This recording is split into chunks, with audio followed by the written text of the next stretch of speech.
Welcome to Caged Minds. I'm Mika Frankl, and today we're talking about LFA 153. Our guest is Alandria Brown. How you doing, ma'am? Good. How are you? I'm doing well. How's camp going? Perfect. Literally so good. I have no complaints. Everything's so great. I'm so ready for next week. Does that feel weird for everything to be perfect? No, I feel like every fight camp is perfect. It's always like this. It's always, I mean, I did have to get stitches like 2 weeks ago, so that was kind of like a little bump in the road, but I'm healed. Everything's fine. You can't even see it anymore. Had hard sparring today. Just put a little Vaseline on it. All good. Well, what's a fight camp without a couple scratches and scars to remember it by? Exactly. Exactly. Just part of it. What is it about fighting MMA that you love so much? Geez. Yeah, get Honestly, right into it with the hard ones. the best way I can describe it is like literally just this feeling it gives me inside my soul. And that's like that's it. It's not the striking, the grappling, the training. It's like it gives me this burning sensation that I love so much that wakes me up and goes to practice every day. I actually started my MMA career before I had any wrestling or grappling at all. And now it's like the complete opposite. I'm a 100% catch wrestler and grappler. So So this just kind of was the fighter you meant to be. This is what you evolved into just naturally. yeah, basic kind of yeah. I would say like really started my MMA career at a catch wrestling gym, and so everything I learned was just catch wrestling and grappling, and so I just yeah, I guess I did pick it up pretty naturally, and I definitely fell way more in love with that than the striking aspect of it, but all around together, I love it all. When you first envisioned training and becoming a fighter, did you have kind of a vision of the fighter you were going to become? Yeah, and none of it's true. Who I was as an amateur, or even the way that I used to think about fights, or like none of it's true. It's all changed, and like I feel like I was so fearless. And what's so crazy is like I was so fearless, but I didn't know anything. And now that I know, not everything, I'm still learning every day, but now that I have this knowledge and like it's just so different. I don't know. It's way different than who I was as an amateur or getting started of how I felt. So different.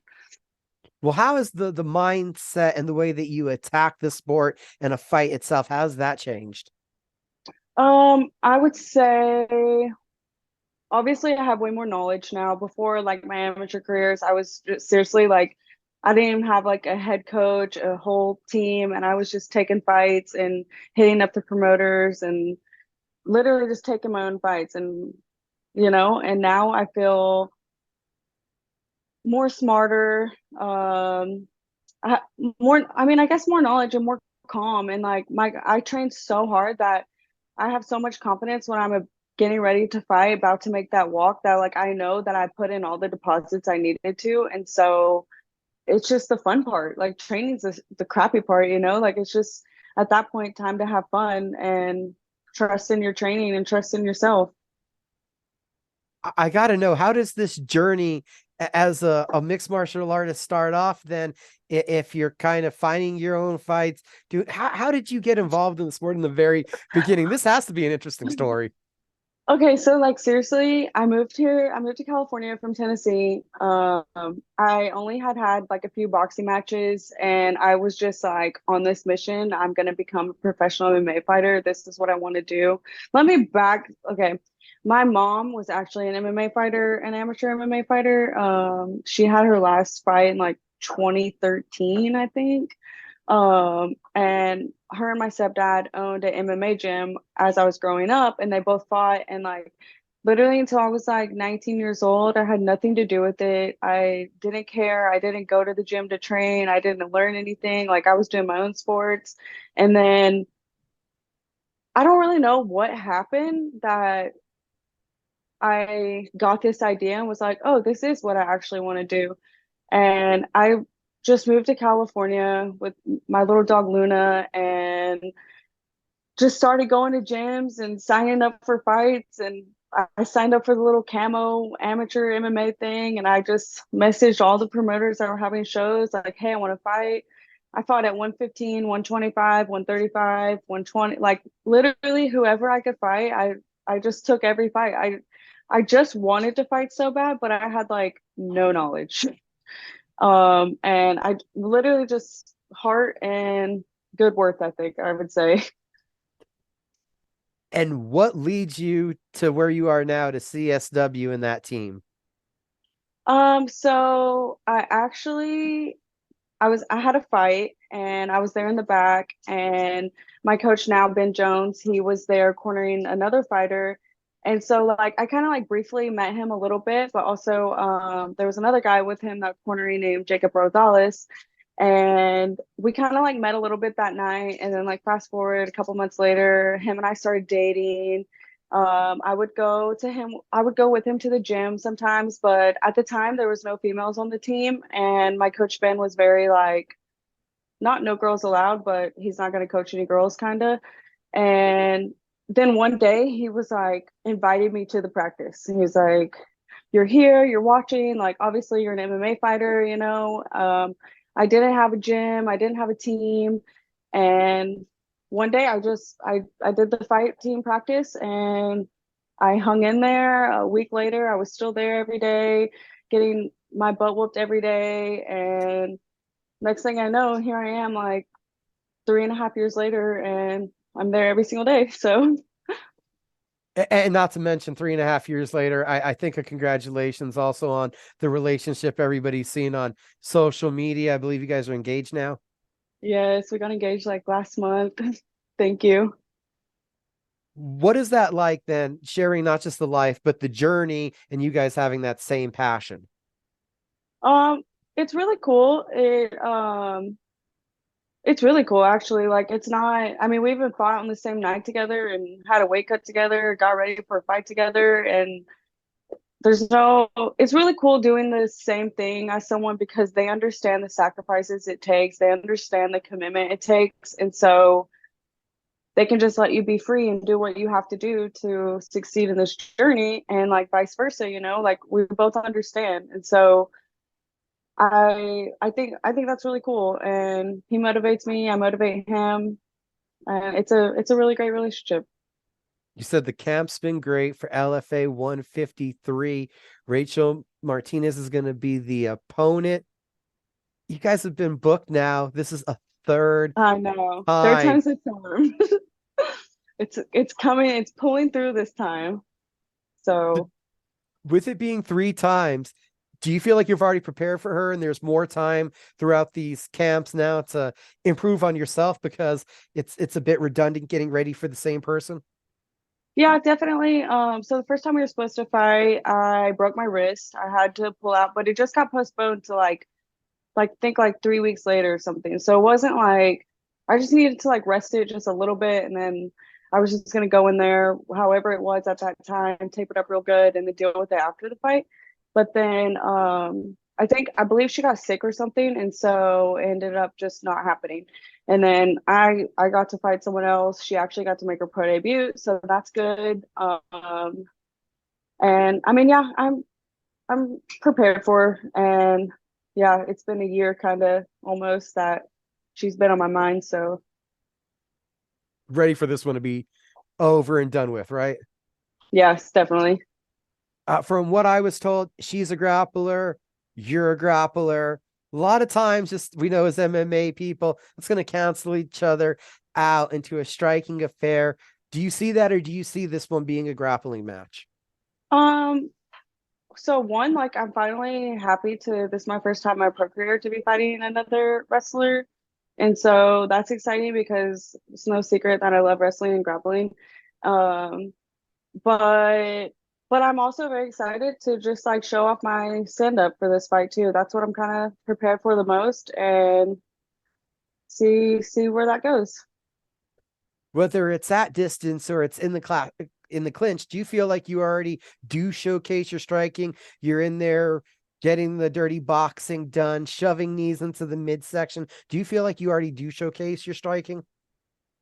Yeah, I think so. I think that I have yet to like really, I feel like each fight I get like more comfortable, less nerves. I know exactly how it's gonna go. It's my fourth LFA fight. I love LFA. I love everyone who works for the whole organization. And so like I kind of like have this like visualize of like I already know how it's gonna play out and kind of be. And so I have yet to like really show the fighter I am. I feel like that. I mean, I'm coming off a first round finish, but like until it got to the ground, I'm like cringe when I watch it, and I'm like, no, I should have done this. I should have done that. Why did it take me so long to do this? Blah blah blah blah. And so I feel like this one is going to be a really good one to show a well-rounded Alandria Brown fighter.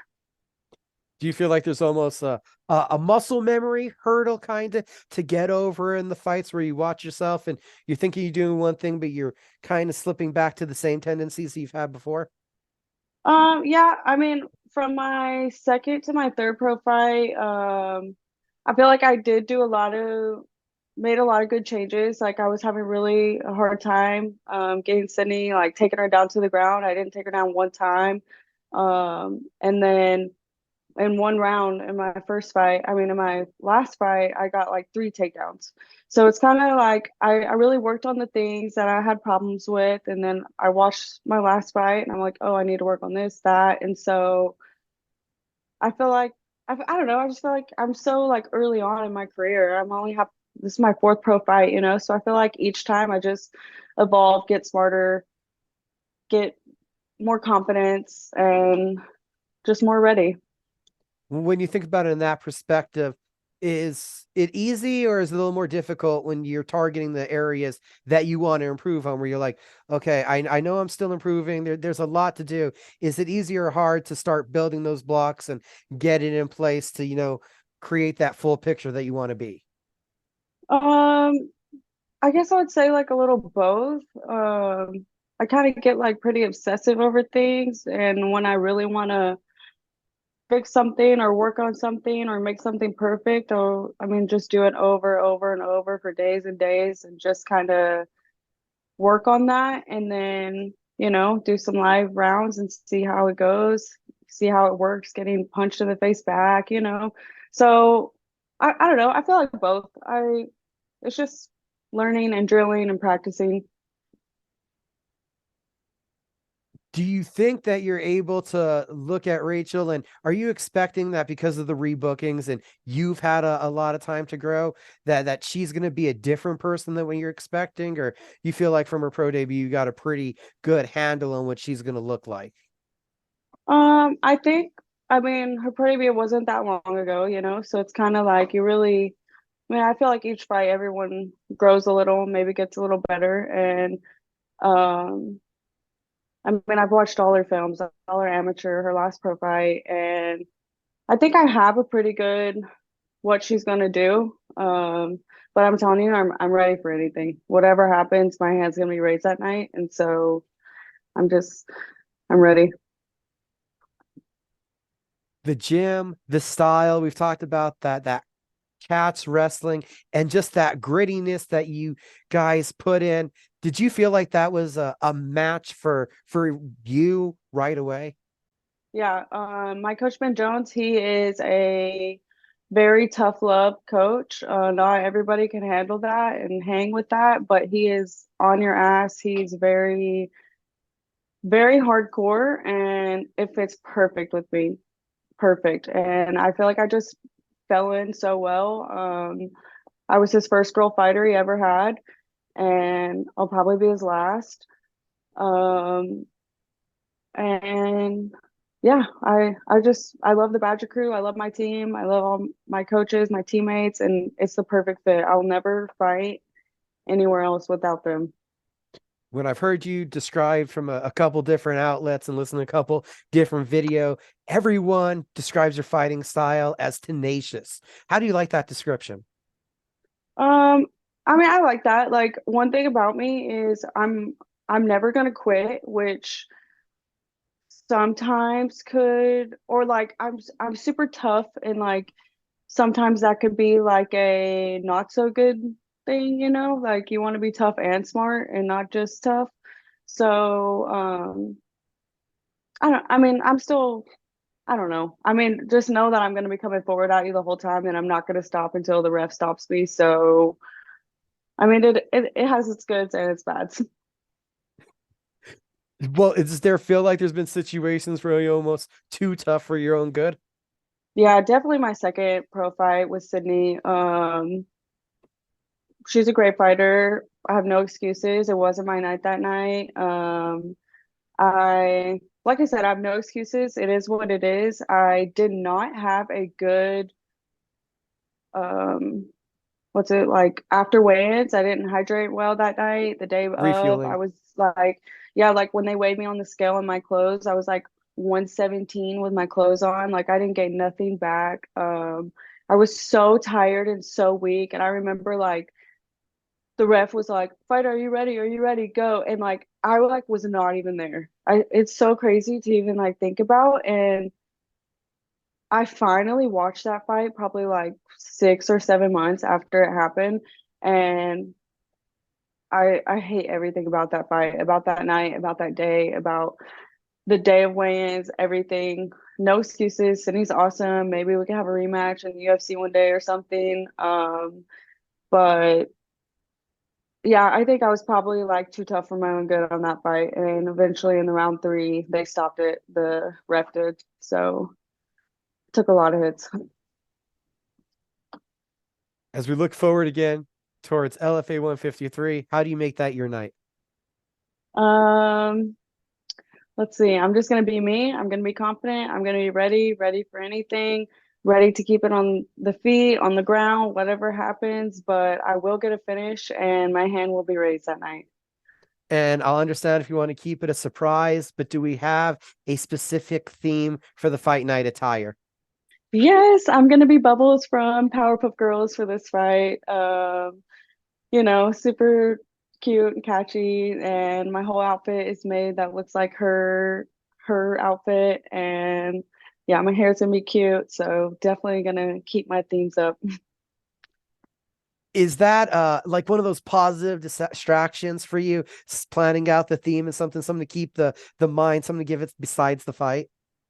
Yes, I love it. I don't know, I kind of like I guess get into like a little character kind of thing, and it's just something that's just fun. You can like make your uniforms fun.